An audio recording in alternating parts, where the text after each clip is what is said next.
今天這部影片會帶你用最直觀的方式去了解電能。每個月的電費賬單，手機上屏幕的電量百分比，家裡的冷氣、冰箱還有燈泡，其實都在消耗同一個東西——電能。電能顧名思義就是電的能量。可是講到這裡，我們得先停下來問一個更根本的問題：能量到底是什麼？能量這個詞我們每天都在講，但它其實有一個很明確的意思。能量就是做功的能力，說白一點，就是能把東西搬起來，能推動一台車，能發光，能發熱的那個本事。一個東西擁有的能量越多，它能做的事就越多。而能量有一個很有趣的地方，它可以用兩種完全不同的方式存起來。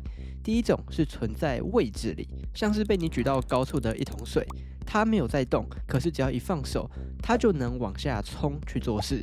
這種存在高度、存在位置裡的能量，我們叫它位能。第二種是在運動裡面，像是一台高速衝過來的車，它本身就帶着一股能量，能撞倒、能推動別的東西。這種存在運動裡的能量，我們叫它動能。先記住這兩種存法：位能和動能。等一下你會發現到，電的世界裡剛好也有兩個元件，分別把能量存成這兩種形式。好的，那電能到底是怎麼來的呢？還記得我們之前說過的電荷嗎？電荷要移動，需要電壓來推它。想象一下，我們把一桶水從地面搬到高處的水塔，這過程是需要花力氣的，而你花掉的力氣就變成水在高處的位能。你搬的水越多，爬的高度越高，花掉的能量就越多，所以搬水花的能量等於水量乘以高度。電的世界一模一樣，我們把一堆電荷從低水位推到高水位，電荷的量就像水量，而電壓就像那個高度。講到這裡，我們可以把電壓看得更透徹一點。我們之前說電壓像水壓是一股推力，而現在你可以更精確地理解它，電壓指的就是每一個電荷要爬的那個高度，或者說每搬一個電荷要花掉的能量。所以電能就等於電荷的量乘以電壓。我們用電量 Q 代表電荷的量，用 V 代表電壓，寫成公式就是電能 W 等於 Q 乘 V。這就是電能的本質，記住這一條就好了。接下來的所有公式都是從這一條長出來的。好的，既然電能的本質是 W 等於 QV， 那我們就拿一個真正在存電的元件來看看——電容。還記得電容嗎？它就是一個專門用來裝電荷的水桶。我們把電荷不斷推進電容裡，存進去的電荷就帶着能量存了下來。這些能量有多少呢？你可能會直接說，不就是 W 等於 QV 嗎？把存進去的電荷 Q 乘上電壓 V 就好啦。可是這裡藏一個很關鍵的陷阱：電容的電壓不是固定的。我們回到水桶的畫面。桶子一開始是空的，水位是0，也就是電壓是0。這時候推第一撮電荷進去，幾乎不費力，因為根本沒有水位要對抗。可是隨着電荷越存越多，水位越來越高，電壓越來越大，後面每一撮電荷都要對抗越來越高的電壓，越來越費力。所以你看，不是每一個電荷都在爬滿電壓，第一個電荷爬的高度幾乎是0，只有最後一個電荷才爬到滿的電壓。那平均下來到底花了多少？這裡就是最精彩的地方。我們先確定一件事：電壓是均勻爬上來的，因為水桶的底面積是固定的，每倒進等量的水，水位就升高等高的一格。電容也一樣，每推高等量的電荷，電壓就升高等量的一格，所以電壓是等幅往上爬的。既然是等幅上升，我們就來玩一個配對的遊戲，把推進去的電荷按照順序排成一排。第一個進去時，電壓幾乎是0，最省力；最後一個進去時，電壓是滿的 V， 最費力。現在把第一個和最後一個配成一對，一個爬了0，一個爬了 V。兩個加起來剛好爬了一個滿的 V， 接着再把第二個和倒數第二個配對，因為是等幅上升，第二個比中間矮了多少，倒數第二個就比中間高多少。兩個加起來又剛好是一個滿的 V， 你會發現每一對都剛好湊成一個 V， 所以平均算下來，每一個電荷只花了半個 V。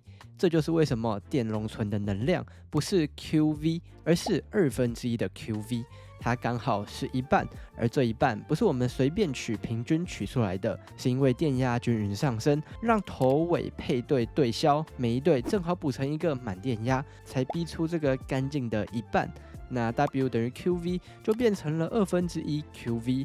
我們再把之前講電容時說過的 Q 等於 CV 帶進去，就得到電能等於1/2 CV 平方。寫成公式就是 W 等於1/2 CV 平方。你可能會問，為什麼這裡的電壓 V 變成平方了呢？這也很直觀，你想想看，我們把電壓加倍的時候會發生兩件事。第一，因為 Q 等於 CV， 電壓加倍，存進去的電荷也跟着加倍。第二，每一個電荷要爬的高度也加倍了，存的電荷加倍，每爬的高度又加倍，兩個都翻1倍，能量自然就變成2乘以2等於4倍。一個量翻倍，能量就變4倍，這正是平方的意思。所以電容存的能量會隨着電壓的平方暴增，這也是為什麼有些充飽電的大電容，就算拔離了電源，摸它的兩端還是可能被電到。而這種存在電壓裡、存在2片板子電場裡的能量，本質上就是我們一開始說的位能，就像被你抬到高處的那桶水沒有在動，卻帶着隨時可以放出來的能量。好的，電容把能量存在電壓裡，那有沒有一個元件把能量存在電流裡呢？有的，那就是電感。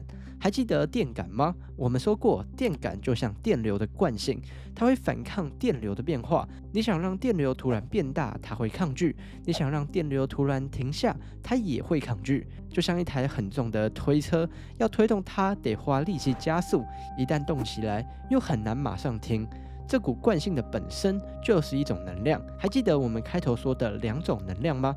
位能和動能。電容存的是位能，而電感存的正是動能。一台高速衝過來的車帶着動能，而電感裡高速流動的電流一樣帶着能量。事實上，物理裡動能的公式是1/2乘以質量乘以速度的平方，也就是1/2 mv 平方。電感存的能量長得幾乎一模一樣，是1/2乘以 L 乘以電流的平方，也就是1/2 Li 平方。你把它們擺在一起看 ，L 就像那個質量，電感越大就像車越重，慣性越大越難改變電流，而電流 I 就像那個速度。你會發現電感根本就是電流版的動能。那電感的能量為什麼也有1/2呢？道理跟電容完全一樣。我們要在電感裡建立電流，電流不是一瞬間就到滿的，它是從0逐步等幅爬到 I 的。一開始電流很小，最後才到滿的 I。我們一樣把它頭尾配對，最先建立的那一點電流和最後建立的那一點電流配成一對，剛好就湊成一個滿的 I。每一對都這樣，所以平均下來一樣只花了一半。於是又冒出那個1/2。至於為什麼是電流的平方，也跟電容如出一轍。電流加倍的時候，磁場的強度跟着加倍，而電流本身的速度也加倍，兩個都翻倍，能量就變4倍，所以是電流的平方。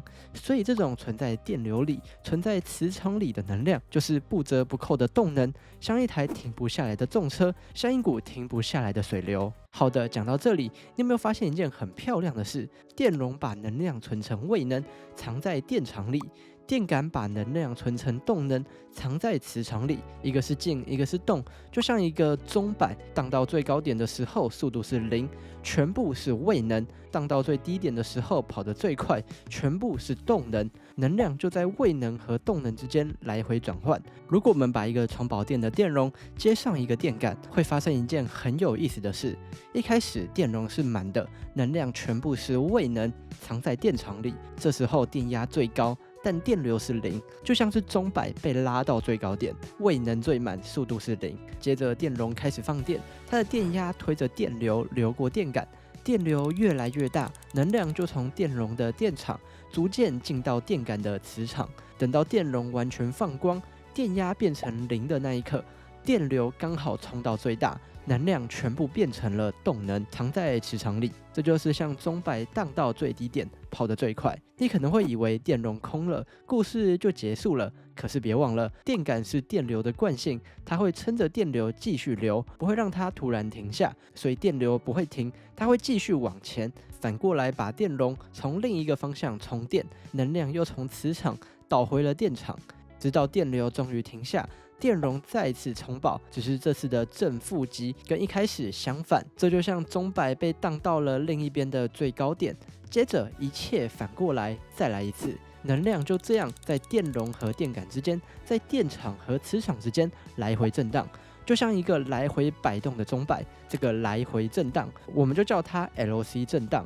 而這裡有一個關鍵，就像每一個鐘擺都有固定的擺動快慢，擺長一點盪得慢，擺短一點盪得快。每一組電容和電感也都有一個自己專屬的震盪頻率，電容和電感的大小不同，震盪的快慢就不同。別看它只是把能量來回導，這個震盪其實是很多電子產品的心臟。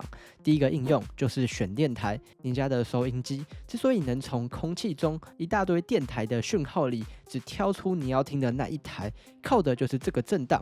每一個電台的訊號都有自己的頻率，你轉動選台的旋鈕，其實就是在改變裡面的電容，去調整這組電路的震盪頻率。當電路的震盪頻率剛好對上某個電台，就會發生共振，那一台的訊號就被特別放大挑了出來。第二個應用是無線通訊，你的手機、WiFi 還有藍牙要把訊號發射到空中，靠的也是這種高速震盪的電路，它會產生一個固定頻率的電波，把資料再在上面送出去。那我們每天付的電費到底去哪了呢？其實我們付的電能一分都沒有不見，它只是被電器轉換成了別的東西，變成燈泡的光，變成馬達的轉動，變成喇叭的聲音，變成電暖爐的熱，甚至還記得電阻嗎？電流通過電線和電器的時候，電子會不斷撞上路上的原子，這些碰撞把電能變成了熱。這也是為什麼你的充電器、你的筆電用久了會發燙，這些熱就是電能變身之後的樣子。所以說，你繳的電費買的不是電荷本身，買的是這些電荷帶着的能量，以及它們變成光、熱和運動的那個過程。好的，影片就到這邊結束嘍。不知道你有沒有對此更加了解了呢？如果喜歡的話，記得訂閱一下，讓我們更快達到1萬個訂閱。這裡是電子大小事，我們下次再見。